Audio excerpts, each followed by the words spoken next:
Che sia la fine di un incubo per i residenti di San Leone forse è presto per dirlo, ma sicuramente i cittadini del Lido Agrigentino possono tirare un sospiro di sollievo grazie al lavoro svolto dalla Polizia di Stato nella serata di lunedì scorso 30 aprile con l'arresto di 2 individui che si erano intrufolati in una villetta.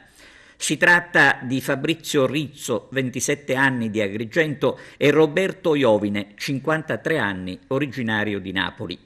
All'arresto dei due si è arrivati con una operazione congiunta del Commissariato di Pubblica Sicurezza di Porto Empedocle e gli agenti della squadra mobile di Agrigento. I dettagli dell'operazione sono stati resi noti nel corso di una conferenza stampa che è servita anche per invitare i cittadini a collaborare con le forze dell'ordine. Anche un minimo sospetto, è stato detto, può aiutare a smascherare i delinquenti. Il questore aveva rassicurato i cittadini di San Leone e adesso è arrivata una risposta che tranquillizza in un certo senso. Grazie all'impulso che ha dato il questore Auriemma, al grande impulso all'attività investigativa e anche repressiva, si è raggiunto questo bel risultato. Abbiamo messo in campo veramente tante unità, tante persone e tanti poliziotti che in maniera discreta hanno controllato le varie zone dove venivano effettuati questi furti.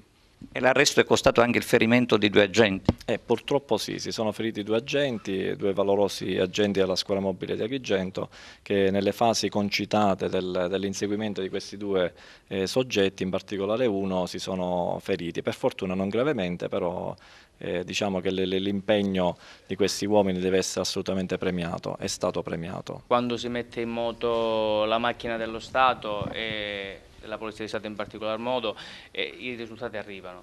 È chiaro che non è facile prevenire e reprimere questa tipologia di reati, perché sono reati che vengono consumati in brevissimo tempo, però è stato proprio grazie al sacrificio del personale che veramente si è prodigato in servizi, in orari notturni, in orari serali, con una presenza costante, che poi alla fine il sopravvento l'abbiamo avuto noi. L'impegno della Polizia di Stato c'è, ma risulterebbe vano se non ci fosse effettivamente una collaborazione del cittadino. Sicuramente una chiamata, una segnalazione non possono che semplificare il nostro lavoro in quello che poi è la nostra finalità, che è quella di proteggere il cittadino sia per quanto riguarda per eventuali reati contro la persona, ma anche contro quelli contro il patrimonio. Di conseguenza l'appello è quello che faccio ai cittadini, proprio di segnalare eventuali anomalie, eventuali soggetti malintenzionati, in modo tale che ci possa essere consentito